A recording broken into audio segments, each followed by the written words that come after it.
মালাককে বলবেন, মালাকুল মাউত কি অবস্থা? বলবে সব শেষ। মাইয়াব্বা, কে বাকি? মালাকুল মাউত বলবে জিনেরা বাকি, যাদেরকে দেখা যায় না। আল্লাহ বলবেন জিনদেরকেও শেষ করে ফেলো, রুহু কবজ করো। মালাকুল মাউত আজরাইল জিনদের রুহু কবজ করবে। আল্লাহ এবার জিজ্ঞেস করবে, ইয়া মালাকাল মাউত আখবিরনি মাইয়াব্বা, এবার বলো আর কে বাকি? মালাকুল মাউত বলবে, আল্লাহ মানুষগুলো সব শেষ, জিনগুলাও শেষ, এবার বাকি ইবলিস শয়তান। কে বাকি? ইবলিসরেও শেষ করো, ইবলিসও শেষ। আল্লাহ আবার জিজ্ঞেস করবেন, ইয়া মালাকাল মাউতি মাইয়াব্বা, আর কে বেঁচে আছে বলো? মালাকুল মাউত বলবে, আল্লাহ আপনার কথা অনুযায়ী পৃথিবীর সব মানুষের রুহ কবজ করলাম, সব জিনদের রুহ কবজ করলাম, ইবলিসের রুহ কবজ করলাম, এখন আছে শুধু ফেরেশতা। আছে কারা? যাও ফেরেশতাদের রুহ কবজ করো। ফেরেশতাদের রুহ কবজ হয়ে যাবে। এবার আল্লাহ জিজ্ঞেস করবেন, ইয়া মালাকাল মাউত আখবিরনি মাইয়াব্বা। মালাকুল মাউত বলবে, আল্লাহ আপনার কথা মতো ধরে ধরে সব শেষ, ফেরেশতাও শেষ, 4 জন ছাড়া। কয়জন ছাড়া? জোরে বলেন, কয়জন ছাড়া?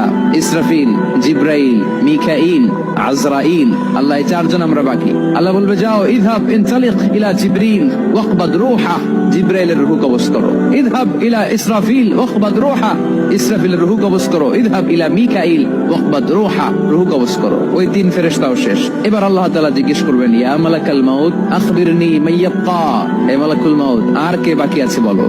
মালাকুল মাউত বলবে, আল্লাহ আপনার কথা মতো মানুষগুলো শেষ, জিনগুলো শেষ, ইবলিস শেষ, আমার বাকি 3 ভাই ইসরাফিল, মিকাইল, জিব্রাইলও শেষ, শুধু আমি, শুধু আমি।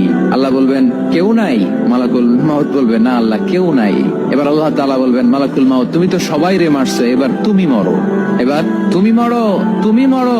শোনার সাথে সাথে মালাকুল মাউতের কাঁপুনি ছুটে যাবে, খিঁচুনি এসে যাবে ভয়ে। আল্লাহ বলবেন, কাঁপুনি দিয়ে তো লাভ নাই, কারণ কুল্লু নাফসিন যায়িকাতুল।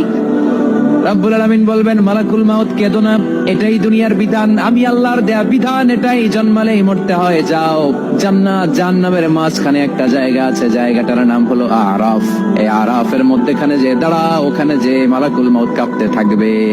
মালাকুল মাউত বলবে, আল্লাহ সৃষ্টির শুরুতে যদি জানতাম, সৃষ্টির শুরুতে যদি জানতাম সবাইকে মৃত্যু দান করার পরে, রূহ কবজ করার পরে আমাকেও মরতে হবে, তাহলে এই কঠিন দায়িত্বের ব্যাপারে আপনার কাছে ক্ষমা চাইতাম।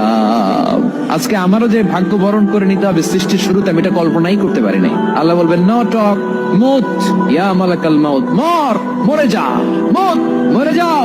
বলার সাথে সাথে মালাকুল মাউত এক বিকট চিৎকার হাঁকিয়ে মরে যাবে। মালাকুল মাউতের চিৎকারটা সেদিন এত ভয়ঙ্কর হবে, বিষ্ণু ইসলাম বলেন, ওই চিৎকারের আওয়াজ যদি পৃথিবীর মানুষেরা কান দিয়ে শুনতে পেত, তাহলে কিয়ামত সংগঠিত হওয়ার জন্য আলাদা করে ইসরাফিলের সিঙ্গার প্রয়োজন হতো না।